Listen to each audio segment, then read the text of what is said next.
receber a honra e a glória, a força e o poder ao Rei eterno e imortal, invisível, mais real. A Ele ministramos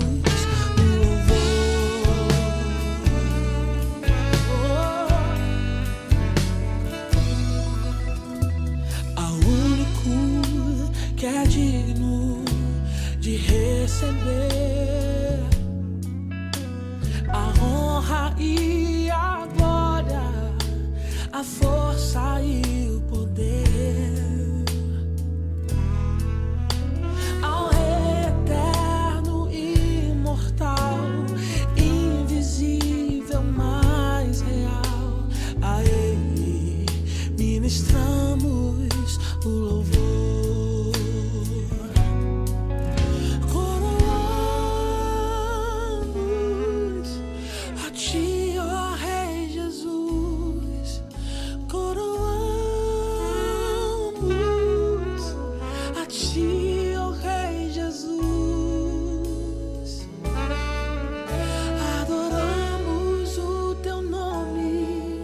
Nos rendemos aos teus pés, consagramos todo o nosso ser a ti.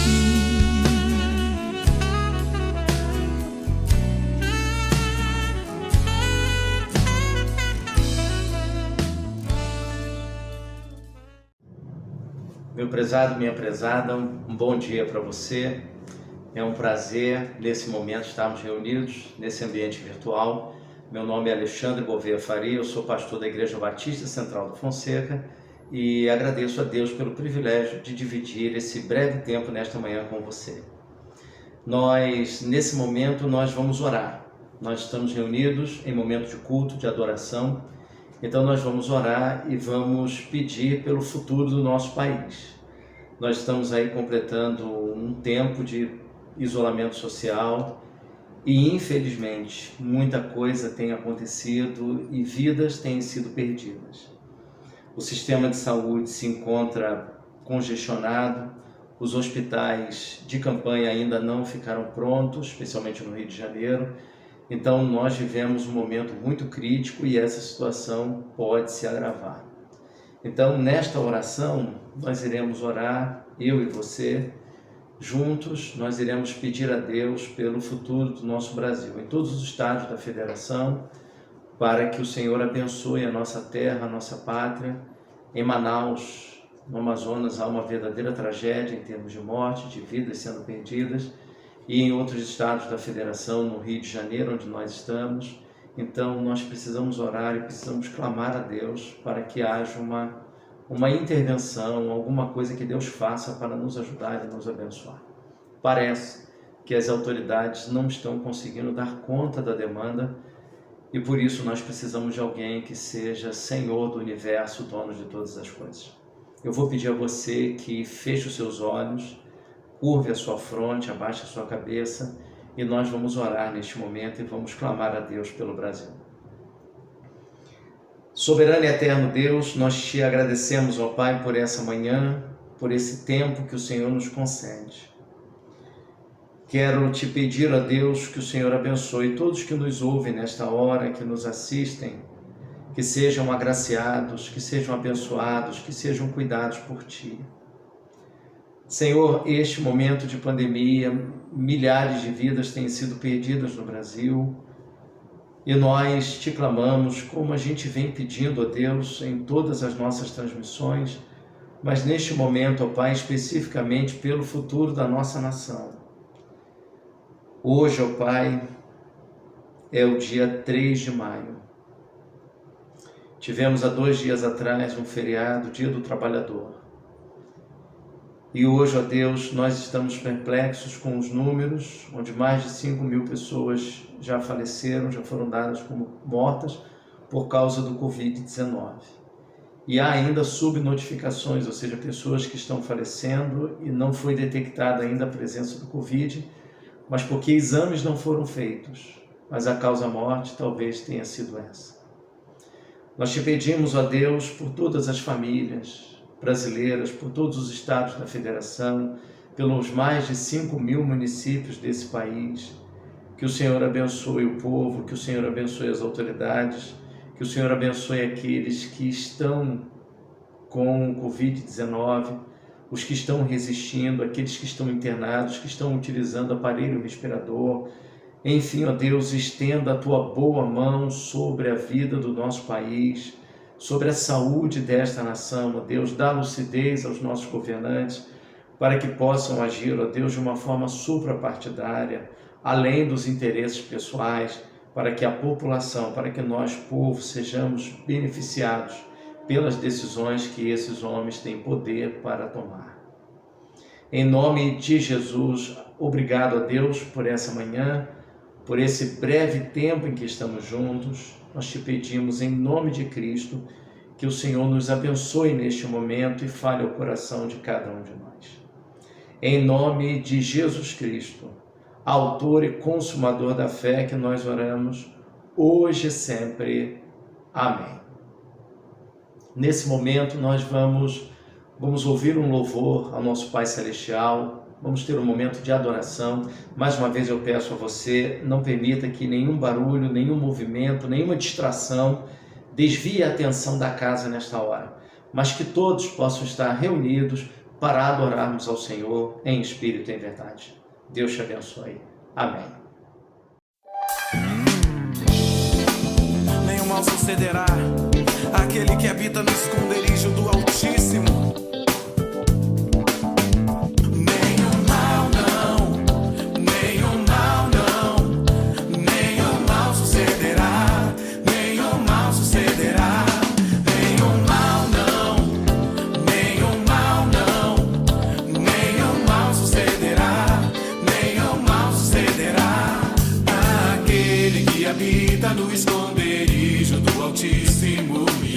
Descansa à sombra do Onipotente. Direi do meu Senhor, Ele é meu Deus, o meu refúgio e fortaleza, e nele confiarei. Aquele que me ama e me descansará, e dele a minha mão há de cuidar. Nenhum mal sucederá, nenhum mal sucederá. Aquele que me ama e me descansará, e dele a minha mão há de cuidar. Nenhum mal sucederá, nenhum mal sucederá, nenhum mal não, nenhum mal não, nenhum mal sucederá, nenhum mal sucederá, nenhum mal não, nenhum mal não, nenhum mal sucederá, nenhum mal sucederá. Aquele que habita no esconderijo do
meu querido, minha querida, depois de um momento de adoração como esse, é sempre muito bom nós cantarmos e louvarmos ao Senhor. Eu creio que para isso nós fomos criados. Na semana passada, nós apresentamos a você uma surpresa. Hoje, nós temos duas surpresas. Duas. Você vai assistir agora a um vídeo que vai provocar uma profunda esperança no seu coração. Existem países, especialmente na Europa, que enfrentaram dilemas em relação ao coronavírus e uma situação muito mais caótica do que a nossa, em números e em proporção. Mas você vai assistir agora um vídeo que relata de maneira breve, bastante sucinta, que esses países venceram esta batalha. Então mostra que o problema aconteceu lá primeiro, antes do que aqui, por estarem mais próximos da China, mas que agora esses países já estão seguindo uma nova caminhada que nós podemos classificar como pós-pandemia. E isso enche o nosso coração de esperança. Então, em nome de Jesus, preste muita atenção a esse vídeo que você vai assistir nesta hora. Amém.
Há 2 dias atrás, hoje é dia 3 de maio, no dia 1º de maio comemora-se o Dia do Trabalhador, o Dia da Trabalhadora.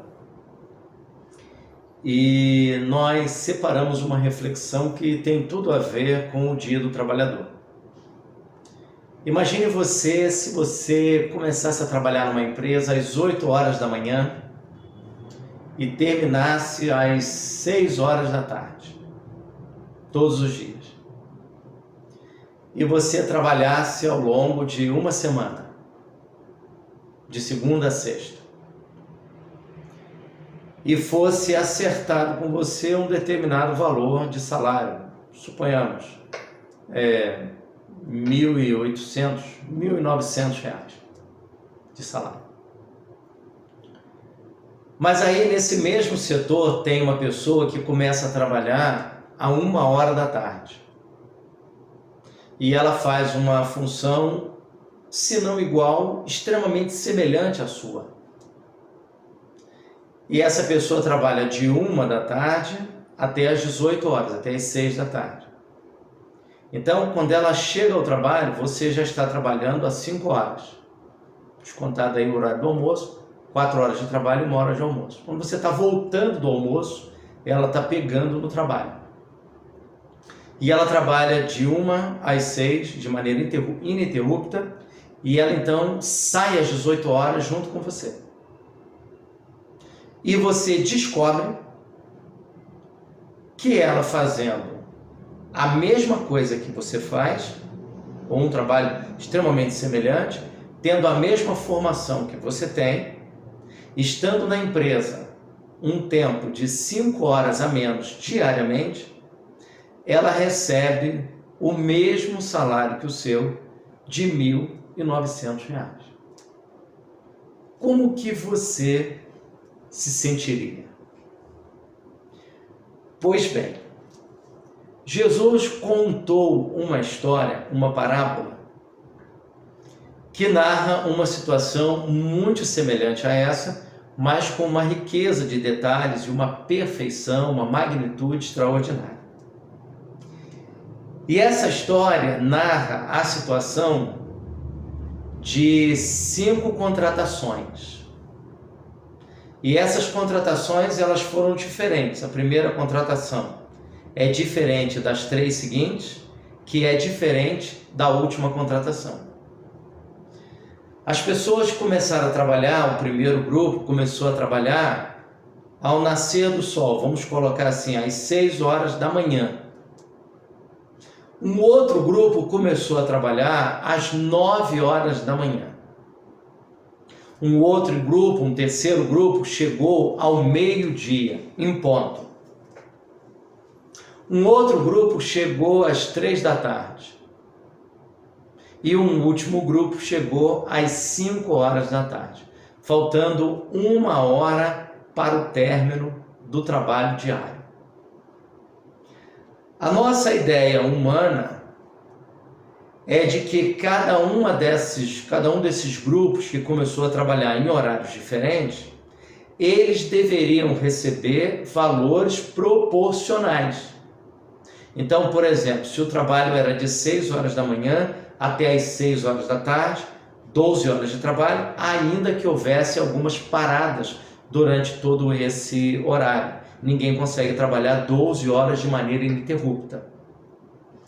Mas a pessoa ficou no local de trabalho desempenhando as suas funções durante 12 horas. Quem pegou, por exemplo, às 3 da tarde, deve receber 3 sobre 12 avos. Deve-se dividir cada hora, é um dos avos, e essa pessoa recebe então 3 partes.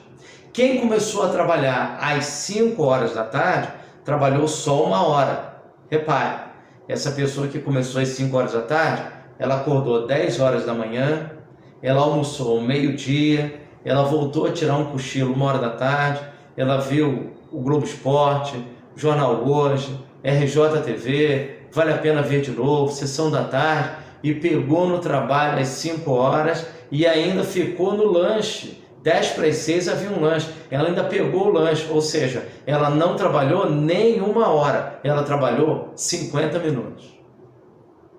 Imagine você que na hora que o patrão vai acertar o pagamento, há uma expectativa de que quem começou a trabalhar às 6 horas da manhã vai receber a diária integralmente. Mas quem começou a trabalhar às 9 horas da manhã vai receber 9 sobre 12 avos. Quem começou a trabalhar ao meio-dia, 6 sobre 12 avos. Quem começou às 3 da tarde, 3 sobre 12 avos. E quem começou às 5 da tarde, 1 sobre 12 avos. Essa é a lógica humana. Mas tem um detalhe que eu gostaria de frisar para você.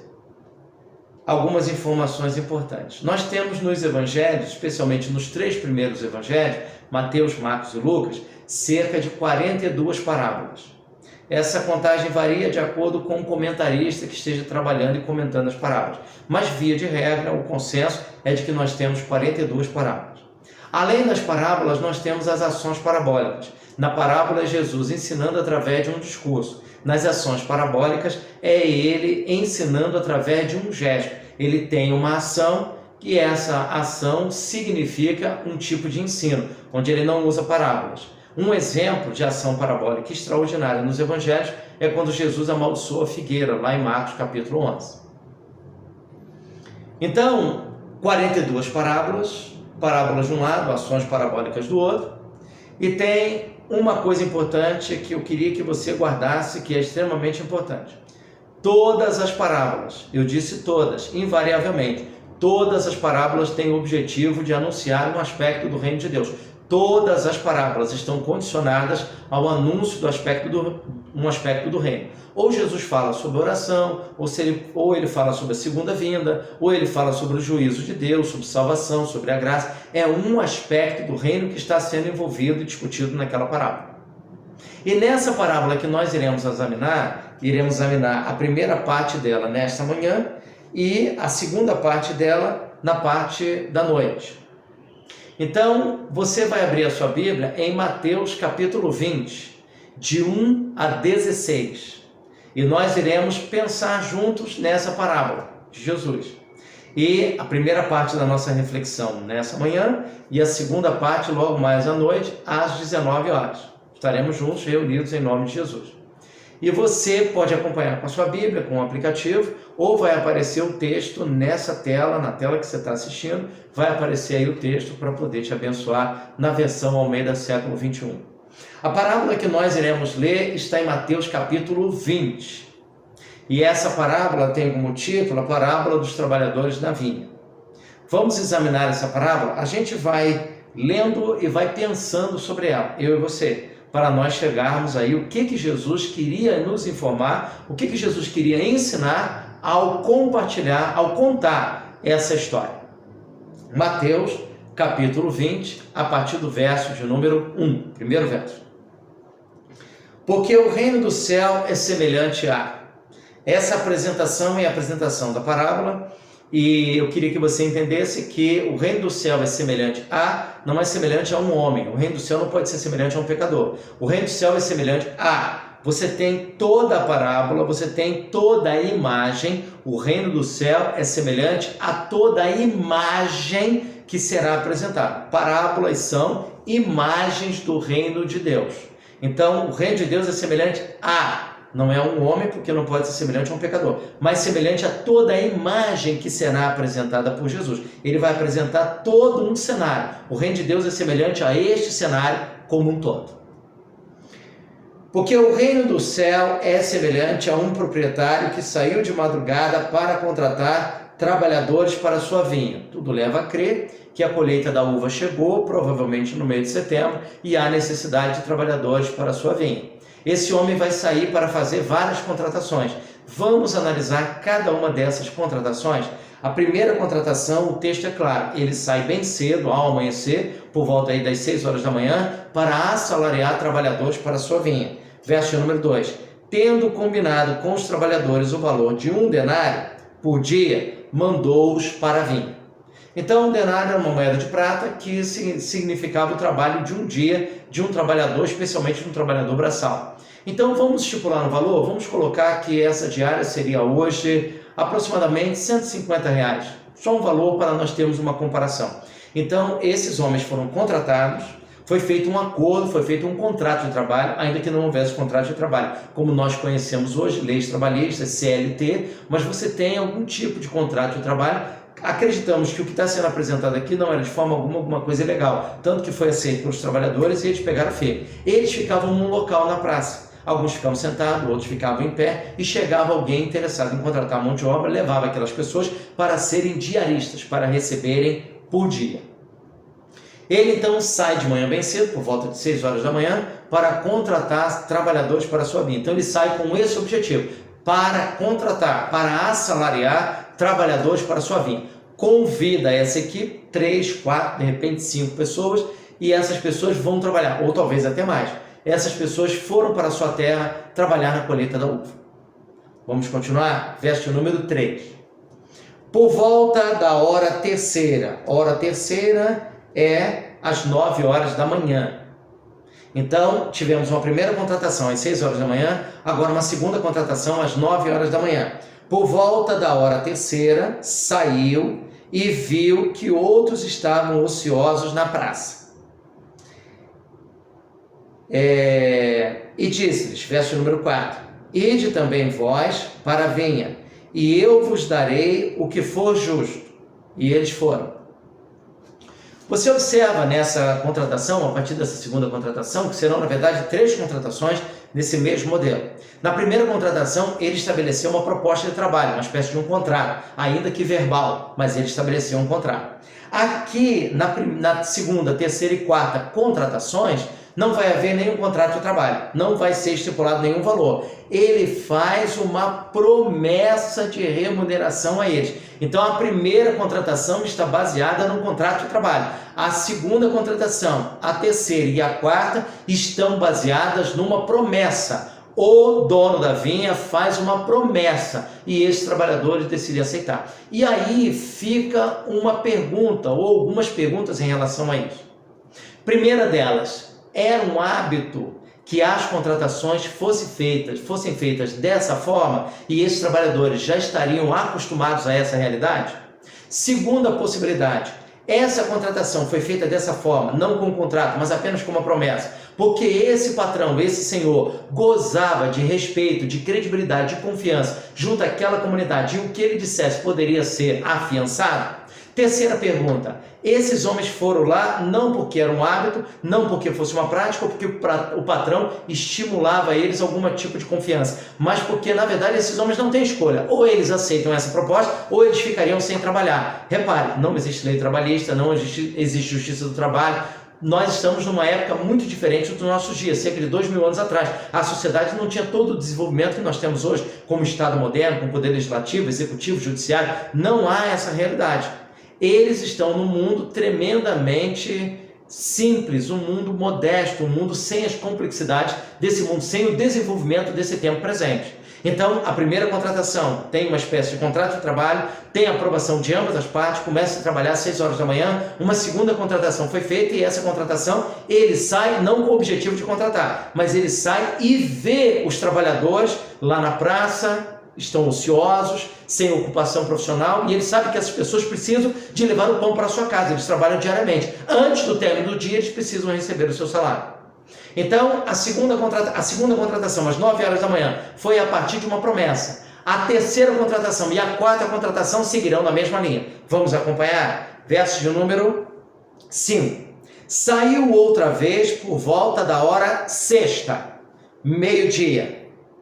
Saiu por volta da hora nona e fez o mesmo.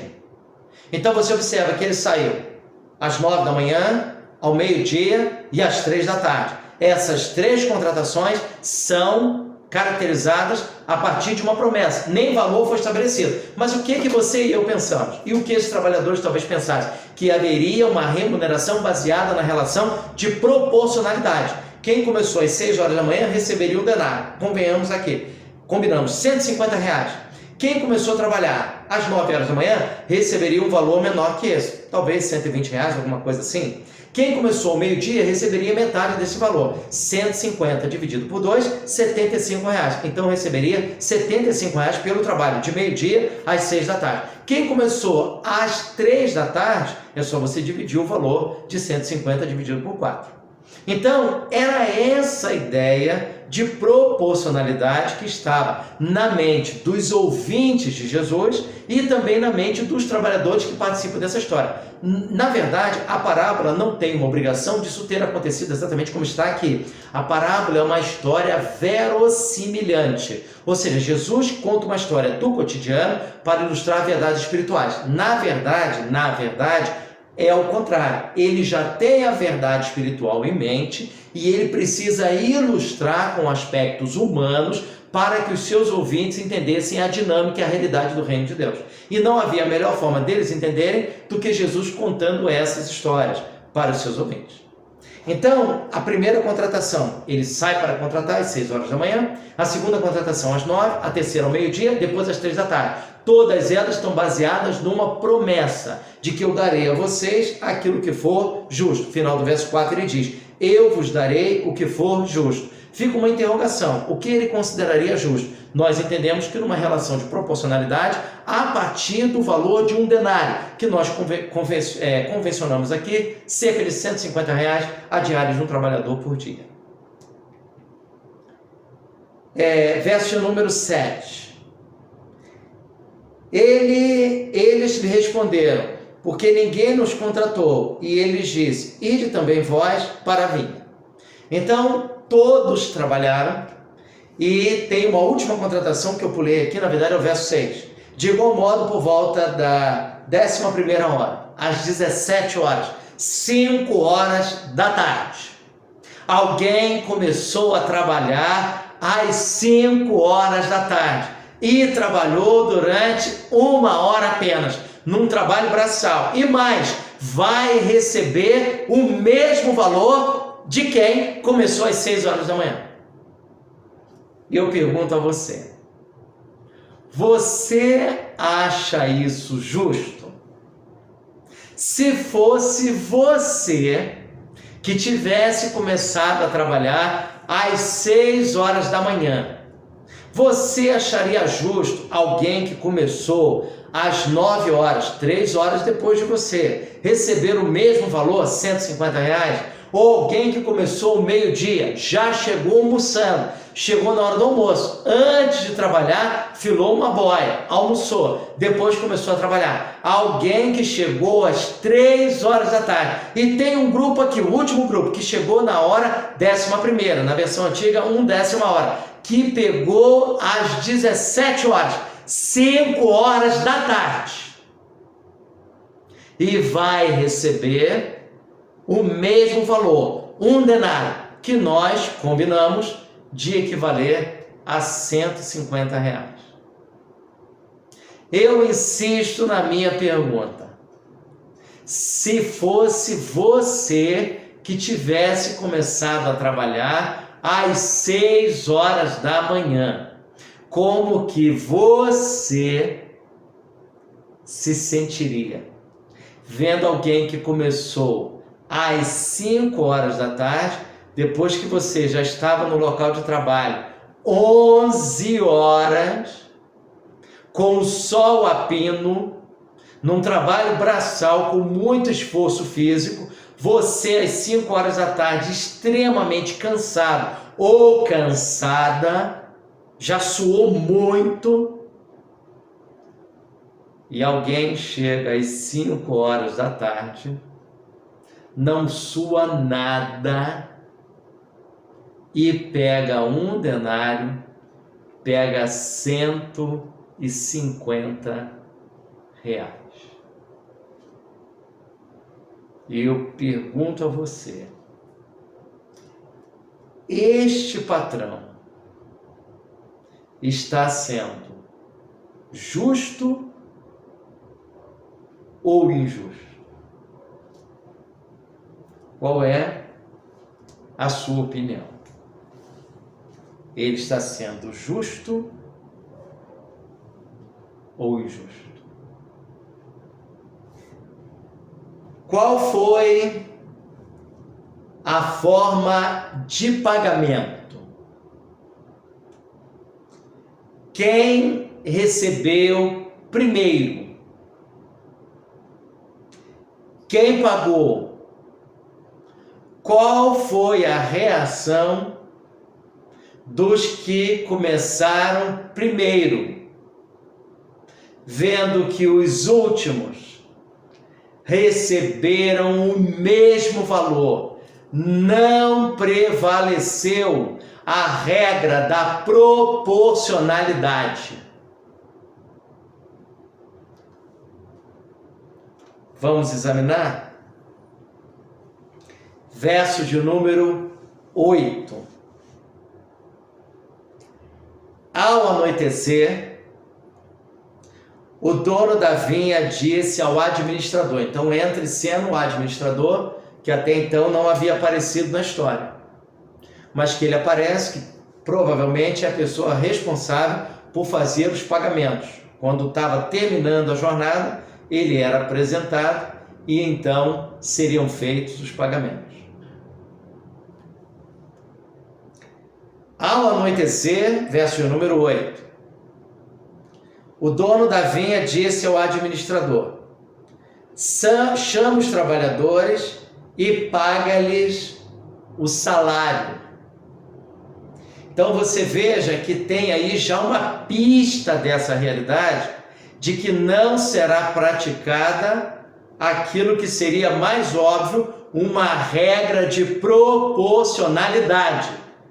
Chama os trabalhadores, dá uma ideia de totalidade, chama todos os trabalhadores, todos que começaram desde 6 horas da manhã até o final do dia, todos que encerraram agora às 6 horas da tarde, e paga-lhes o salário. Bem, o salário da época era 1 denário, o salário de um diarista.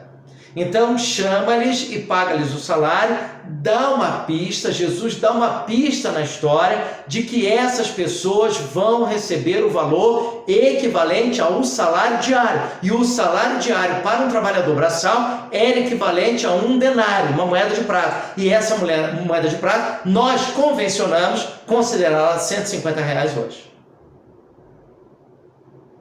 Só que os que trabalharam não estão sabendo disso. Eles estão lá, terminaram a jornada, talvez estejam se lavando, se limpando, e eles vão vir em direção ao dono da vinha, em direção ao administrador, para receber o justo pagamento pelo seu salário. Qualquer coisa diferente disso significaria injustiça ou calote. Verso de número 8. Eu vou repetir porque ele é muito importante. Ao anoitecer, o dono da vinha disse ao administrador: chama os trabalhadores e paga-lhes o salário, começando pelos últimos até os primeiros. Por que a inversão? Por que Jesus coloca uma inversão na história? Bem, deveria receber primeiro quem chegou primeiro para trabalhar, e os últimos receberiam por último. Não! Era necessário que os últimos recebessem primeiro.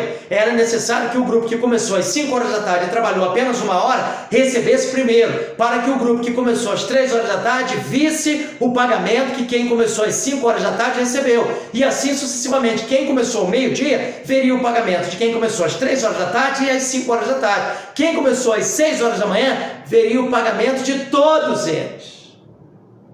Se você estivesse lá, qual seria o seu raciocínio? Bem, se um trabalhador da 11ª hora, que pegou às 5 horas da tarde, recebeu 1 denário, o equivalente a R$150 ou de uma diária, então quem começou às 3 horas da tarde vai receber um pouquinho mais. Quem começou ao meio-dia vai receber bem mais. Quem começou às 9 horas da manhã vai receber muito mais. Quem começou às 6 horas da manhã provavelmente vai receber o dobro ou o triplo. Este seria o raciocínio lógico, meritocrático, um raciocínio lógico seguindo uma regra de proporcionalidade. Mas eu já quero adiantar a você, não será isso que vai acontecer. Não vai acontecer dessa forma. Porque a ideia da parábola não é mostrar relações trabalhistas, mas a ideia da parábola é mostrar a graça de Deus, de que Deus não trabalha a partir de méritos humanos. Eu queria que você guardasse no seu coração. A graça de Deus não pode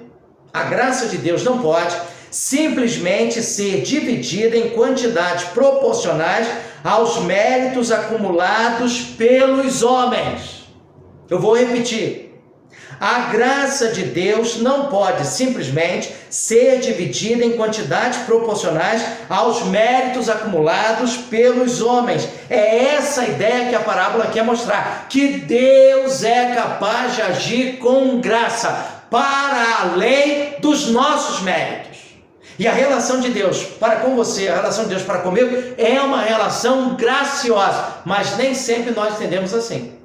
Especialmente quando essa graça, quando esse favor imerecido, ele é distribuído e dispensado a alguém que não seja eu. Quando ele é dispensado a alguém que é meu desafeto, com alguém que eu não tenho simpatia. E nós ficamos irritados, indignados com isso. Mas na verdade, a graça de Deus, por definição, é para quem não merece. Quem merece não vai receber. A graça de Deus é para quem não merece. Eu não mereço, você não merece. Então a graça de Deus é para gente como a gente.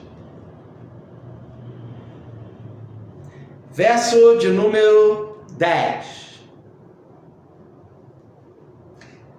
Quando os primeiros vieram, verso número 9. Vindo os que chegaram por volta da 11ª hora, receberam 1 denário cada um. Guarda aí. Quem começou às 5 horas da tarde, trabalhou aproximadamente 1 hora, recebeu 1 denário, R$150, como nós convencionamos. Qual é a expectativa de quem começou às 3? Qual a expectativa de quem começou ao meio-dia? Qual a expectativa de quem começou às 9 horas da manhã? Qual a expectativa extraordinária no coração de quem começou às 6 horas da manhã? Ralou o dia inteiro. Verso 10. Quando os primeiros vieram, preste atenção, pensaram, veja bem, meu querido, minha querida, pensar, pelo menos por enquanto, não paga imposto. Então você pode pensar o que você quiser. A questão é se a vida será de acordo com aquilo que você pensa. Se a vida será de acordo com aquilo que eu e você achamos que é certo. Se a vida não será de acordo com aquilo que eu e você achamos que é errado. Então pensar, pelo menos por enquanto, não paga imposto. Então a gente pode pensar o que a gente quiser. O problema é, a vida é exatamente como a gente pensa que é. Ainda mais quando aqui envolve a decisão de uma outra pessoa, que eles tinham uma relação profissional distante, que durou por cerca de 12 horas. Eles não conhecem quem é esse senhor, quem é esse patrão, as suas reações, a sua maneira de agir, a sua maneira de pensar. Então, eles seguiram um raciocínio humano, um raciocínio lógico, um raciocínio meritocrático, um raciocínio capitalista, que funciona nessa terra de maneira muito precária, mas não funciona no céu. Não é assim que Deus se relaciona conosco. Não, Deus não nos avalia a partir de nenhum tipo de desempenho, mas Ele nos analisa de acordo com a sua graça, com a sua misericórdia, porque Ele sabe que somos seres imperfeitos, seres eternamente insatisfeitos, seres decepcionantes. Nós decepcionamos, nós somos decepcionados, nós somos uma contradição ambulante. Na verdade, nós não somos o que deveríamos ser. Ou seja, ou Deus se relaciona conosco pela graça, ou não haverá nenhuma possibilidade de relação com Deus. Vou ler novamente o verso de número 10.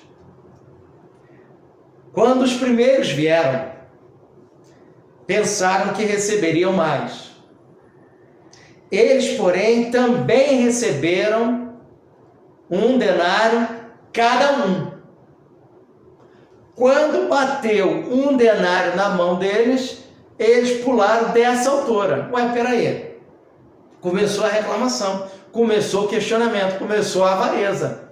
Peraí, eles começaram a trabalhar 9 horas da manhã, meio-dia, 3 horas da tarde. Esse grupo aí, ó, aquilo ali, nem suaram sua camisa, tá sequinha. Começaram 5 horas da tarde, trabalharam 1 hora só. E eles vão receber a mesma coisa que a gente? Não, peraí, isso cheira a injustiça. Se eles estão recebendo 1 denário que trabalharam 1 hora só, então nós merecemos receber pelo menos o triplo disso. Talvez tenham dito isso.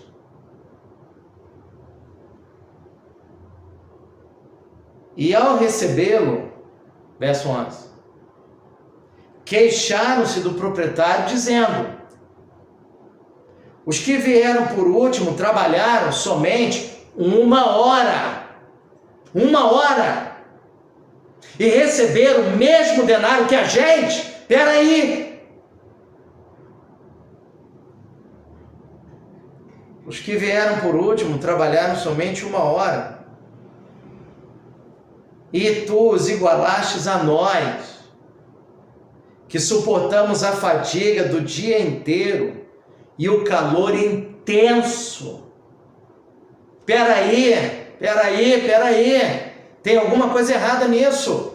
A gente está aí desde 6 horas da manhã, pegamos firme, aceitamos de você o primeiro chamado e a primeira convocação, e aguentamos aí o sol a pino, meio-dia, o negócio estava brabo aqui, a temperatura ambiente nesse lugar estava elevadíssima, a gente emagreceu, perdemos gordura, suamos aí, chegamos ao final do dia esgotados, meu irmão, a gente ficou aí 12 horas ao seu serviço, e agora a gente vai receber a mesma coisa, ou eles vão receber a mesma coisa que a gente, tudo bem, você não quer pagar mais para a gente, tudo bem, mas eles não podem receber 1 denário. Se eles receberem 1 denário, a gente tem que receber 3 vezes isso, 3 denários no mínimo. Se o senhor disser que é 1 denário apenas para nós, então eles têm que receber 12avos, 10% desse valor no máximo. Como que eles recebem o mesmo valor? Explique-se. Bem, nós sabemos que quem é patrão tem direito de fazer do seu patrimônio o que quiser, do seu dinheiro o que quiser. Mas sabemos também que a ética estabelece alguns limites nas relações. O patrão, ele vai contra-argumentar. Qual o argumento dele? Preste atenção. Verso de número 13. Respondendo, ele disse a um deles, provavelmente quem estava reclamando mais, quem estava falando mais alto: amigo, não te faço injustiça. Você que começou a trabalhar às 6 horas da manhã, que está nervosinho aí, que está agitado, porque passou o dia no calor, eu não estou cometendo nenhuma injustiça em relação a você. Aquilo que foi combinado às 6 horas da manhã, de dar a você 1 denário, eu estou te dando, eu acabei de te dar. Ele disse a um deles: amigo, não te faço injustiça, não combinaste comigo 1 denário? Você combinou 1 denário, que nós convencionamos aqui, R$150, então eu estou te dando os R$150 pelo trabalho que você fez de 6 horas da manhã até 6 horas da tarde, e diga-se de passagem, você fez um trabalho excelente. Se eu tiver oportunidade, se eu precisar, vou contratar você de novo, independente de você ser um reclamão. Eu não sei se você que me ouve é um reclamão. Eu não sei se você é homem e gosta de reclamar. Eu não sei se você é mulher, gosta de reclamar, porque tem uma turma que tudo reclama. Não tem coisa mais gostosa do que reclamar. Quem reclama não tem tempo para trabalhar, quem trabalha não tem tempo para reclamar. Então você que me ouve, você está em qual dos 2 times? Você está no time daqueles que trabalham e não tem tempo para reclamar, ou você está no time daqueles que reclamam e não tem tempo para trabalhar? Lembre-se de uma coisa, nós vivemos um tempo, nesse tempo pós-moderno, século XXI, você não tem mais emprego, você tem trabalho. Então você tem que executar a sua atividade e mostrar à empresa que você precisa dele. Caso contrário, você perde a sua função. Então nós vivemos um tempo que não é tempo de reclamar, é tempo de trabalhar, é tempo de orar, é tempo de pedir a Deus. A única coisa que você está proibido de fazer nesse tempo é de reclamar. Verso 14. Toma o que é teu e vai embora. Quero dar a quem veio por último, tanto quanto dei a ti. Eu quero dar. Eu não cometi nenhuma injustiça com você. Você trabalhou de 6 horas da manhã até 6 horas da tarde. Muito bom. Esse que começou meio-dia, eu quero dar a ele um denário. Esse que começou às 3 horas da tarde, eu quero dar a ele um denário. O que começou às 9 horas da manhã, eu quero dar a ele um denário. Eu quero dar a esse grupo que começou às 5 horas da tarde, você tem razão. A camisa deles não está molhada. Eles realmente não suaram. Mas eu quero dar a eles um denário. Eu quero dar a eles a diária de um trabalhador. Eu quero dar a eles a necessidade de um dia. Eu quero que eles possam ir para casa com condições de comprar o pão que eles vão precisar nesse dia e o alimento para o dia seguinte. Eu quero dar a eles aquilo que é necessário para a subsistência diária. Eu quero fazer isso por eles. Você tem algum problema com isso? O meu dinheiro é meu. Eles fizeram um trabalho. Eu não estou trabalhando com a regra de proporcionalidade. Eu quero dar a eles aquilo que eles não merecem. A sua reclamação teria uma razão de ser se eu tivesse dito que pagaria numa relação de proporcionalidade. Mas eu disse que daria o que for justo. O que é justo é aquilo que eles precisam para um dia de sustento. Toma o que é teu e vai embora. Quero dar a quem veio por último, tanto quanto dei a ti. Não me é permitido fazer o que quero com o que é meu, ou os teus olhos são maus, porque eu sou generoso. Essa parábola Jesus está mostrando o reino e o agir de Deus em relação aos seus súditos. Que a relação com Deus não é baseada em nenhum tipo de meritocracia. E para ilustrar isso, eu quero contar a você uma história, uma ilustração que foi contada há muitos anos atrás por um seminarista que pregou num congresso de adolescentes. E ele contou uma história, eu queria que você prestasse muita atenção para você entender a história. Ele pregou num congresso de adolescentes e o tema dele foi como ser aprovado diante de Deus. E ele pregou sobre notas. E ele mostrou homens que tiraram nota 9, como Moisés, homens que tiraram nota 5, como Davi, homens que tiraram nota 1, como Pedro, que negou Jesus 3 vezes antes que o galo cantasse 2 vezes. Então ele mostrou vários personagens e eu me lembro dessas 3 notas. Ele deu nota 9 a Moisés, quase aprovado por Deus de maneira extraordinária, mas por fim não entra na terra prometida. Davi, com todos os problemas que cometeu na sua história, mas ao mesmo tempo também teve muitos acertos, ele deu nota 5. E Pedro, ele deu nota 1 pelo fato de Pedro ter negado Jesus, dito que não conhecia Jesus. Quando ele terminou de pregar, um jovem que estava ouvindo o sermão virou-se para um ancião, um irmão bem idoso, que estava ao lado dele, e perguntou: meu irmão, o que o irmão achou da mensagem do seminarista? O irmão disse: olha, muito boa, muito criativa, muito inteligente, a molecada toda aí está estudando, então o sermão sobre notas foi fantástico. E aí o jovem continuou perguntando ao ancião: mas o que o irmão achou em relação a essa comparação que ele fez, dizendo que um tirou 9, outro tirou 5 e outro tirou 1? Aí o irmão pensou, falou assim: olha, infelizmente ele pregou ancorado na lei e não na graça. E aí o jovem então falou: peraí, meu irmão, eu não entendi. Como assim ancorado na lei e não ancorado na graça? Aí esse irmão disse: olha, meu jovem, preste atenção. Todos os 3 que ele citou ali, Moisés, Davi e Pedro e os outros mais, eram pessoas convertidas. Então, nós não podemos esquecer que a graça de Deus, que é a porta de entrada para o reino, para que uma pessoa faça parte da comunidade local, essa graça não é apenas para aqueles que se convertem, mas essa graça também é para aqueles que estão dentro do reino, que fazem parte da igreja local, mas que também em algum momento da história não correspondem às expectativas do Senhor. Há graça para eles também, porque há uma ideia recorrente em nossos arraiais de que a graça é somente para aqueles que estão no mundão. Quando a pessoa entra para a igreja, entra para a comunidade da fé, essa graça não atinge mais, essa graça não vale mais, é apenas a lei. E esse irmão então sinalizou para ele: olha, eles 3 eram convertidos, E a graça continua valendo para eles também, mesmo tendo conhecido a Deus. Tem uma responsabilidade maior, é verdade, mas a graça continua existindo para eles. E aí o jovem insistiu, mas o que o irmão achou das notas? Ele disse, olha, ele pregou ancorado na lei, porque ele se esqueceu de um detalhe. Qual detalhe?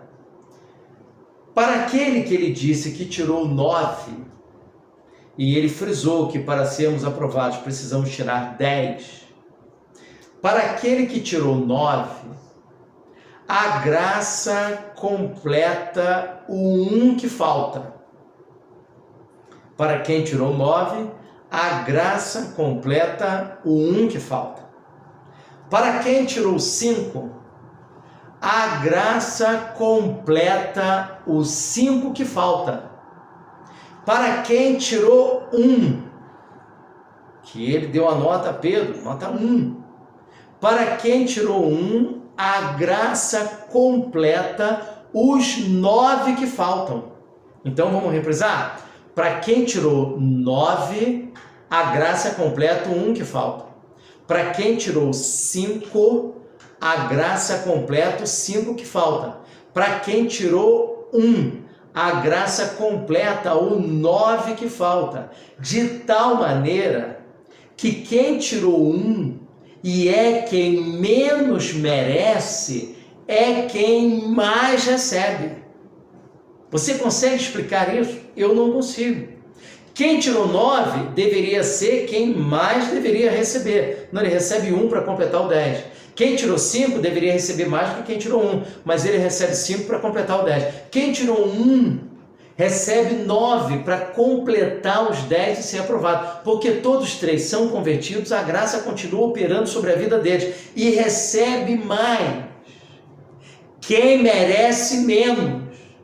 Então, quem começou às 5 horas da tarde era quem merecia menos, mas ele recebeu um denário. Quem começou às 3 horas da tarde também merecia menos, mas também recebeu um denário. Quem começou ao meio-dia deveria receber no mínimo a metade, numa regra de proporcionalidade, numa regra de meritocracia, que não é a regra com que Deus trabalha no seu reino. Essa regra é válida para os homens, é válida no sistema capitalista, mas não no reino de Deus. Não confunda, eu te peço, em nome de Jesus, não confunda reino de Deus com o sistema capitalista, com o sistema socialista, com o sistema comunista.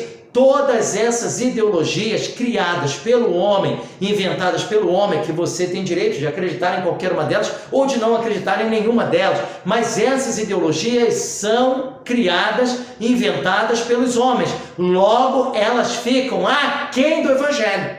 O Evangelho de Jesus não pode ser domesticado nem pelo pensamento de direita, nem pelo pensamento de esquerda, porque o Evangelho suplanta qualquer ideologia humana, ainda que você dê a essas ideologias um caráter messiânico, pela paixão que você tem. Você tem todo o direito de ter uma opção política. Tem o direito, não deve ter. Mas lembre-se, se você é cristão, se você crê em Jesus, se você acredita nas Escrituras Sagradas como palavra de Deus, então você deve crer que o Evangelho de Jesus está acima das ideologias humanas. Então essa parábola mostra de maneira muito clara que Deus não trabalha com meritocracia, Deus não trabalha com desempenho, Deus não trabalha com nenhum tipo de merecimento. Deus trabalha com a graça, que é favor imerecido. Lembre-se, quem menos merece, quem tira 1, é quem mais recebe. Porque graça é, acima de tudo, favor imerecido. Eu e você desfrutamos desta graça, ou podemos desfrutar, não como uma obrigação da parte de Deus conosco, mas como um favor imerecido. Você não recebe graça porque você merece, mas você recebe graça porque você precisa. Em nome de Jesus, creia nessa palavra. Vamos nesse momento ouvir um louvor, vamos adorar ao Senhor em espírito e em verdade. Em nome de Jesus. Amém. Maravilhosa graça, teu amor que não falha, tomou o meu lugar, levou a minha cruz, teu sangue me salvou, minha dívida pagou. Jesus, eu canto, porque hoje livre sou. Com as suas palmas, cantemos juntos. Maravilhosa graça, declara, oh, teu amor que não falha, tomou o meu lugar, levou a minha cruz, e o poder do sangue me salvou. Dívida pagou. Jesus, eu canto, porque hoje livre. Palma.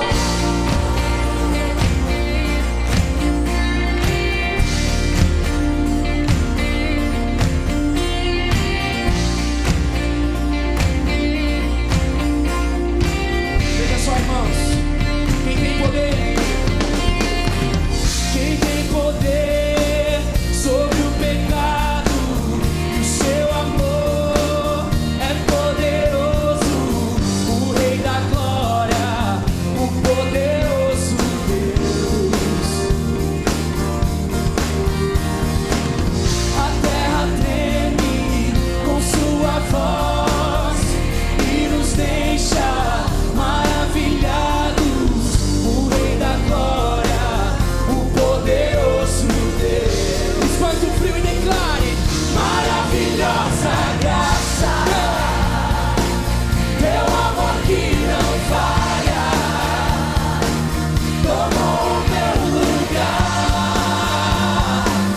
levou a minha cruz, teu sangue me salvou.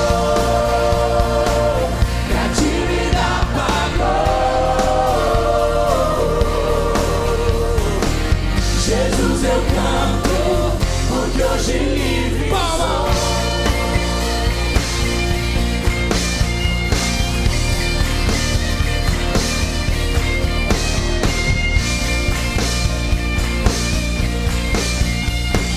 A resposta ao mundo em que vivemos é o Senhor, declara. És quem traz paz ao caos dos homens, é escudo aos indefesos, o Rei da glória, o poderoso Deus. Reina em justiça sobre as nações, a luz que brilha na escuridão. Quem é Ele, irmão? O Rei da glória, o poderoso Deus. Maravilhosa graça, yes! Maravilhosa graça, teu amor que não falha, tomou o meu lugar, levou a minha cruz, teu sangue me salvou, minha dívida pagou. Jesus, eu canto, porque hoje livre sou.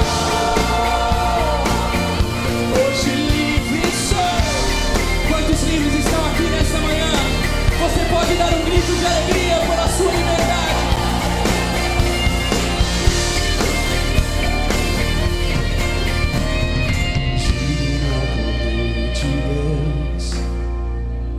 Digno é o Cordeiro que a morte venceu. Digno é o Cordeiro de Deus. Digno é o Cordeiro que a morte venceu. Declare. Digno é o Cordeiro de Deus. Digno é o Cordeiro que a morte venceu. Digno é o Cordeiro de Deus. Digno é o Cordeiro que a morte venceu. Sim, Senhor. Digno é o Cordeiro de Deus. Digno é o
Jesus, eu canto, porque hoje livre sou. Hoje livre sou. Os livres cantam em louvor. Como é bom nós louvarmos ao Senhor. Nós já estamos caminhando para o término dessa transmissão e eu queria falar da segunda surpresa que nós temos nesta manhã. A segunda surpresa é que vai ficar um combinado entre mim e vocês para nós realizarmos a ceia no próximo domingo.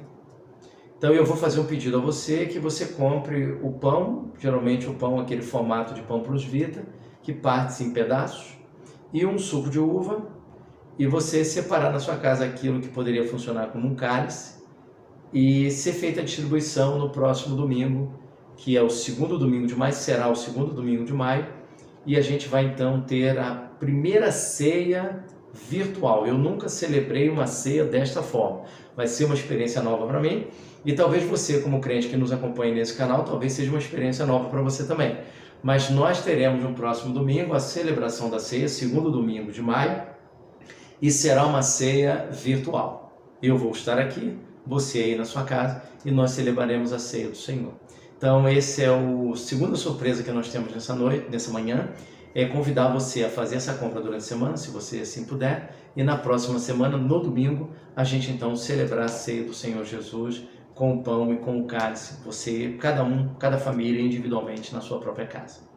Eu quero encerrar antes da oração fazendo um pedido a você, se você se sentiu abençoado por essa palavra, por essa transmissão, que você se inscreva no canal, que você dê aí um joinha nesse vídeo para que ele seja multiplicado e chegue até outras pessoas, possa abençoar. Vamos espalhar esperança por esse Brasil nesse momento tão crítico da história. Nós vamos orar neste momento e assim nós estaremos encerrando essa transmissão e vamos clamar a Deus mais uma vez pelo futuro das famílias brasileiras. Nós sabemos de várias empresas que estão fechando, que estão demitindo, então muitos trabalhadores perdendo o seu emprego, passando por redução salarial, enfim, perspectivas as mais difíceis, sombrias, e aqueles que são vendedores não estão vendendo, o comércio praticamente fechado.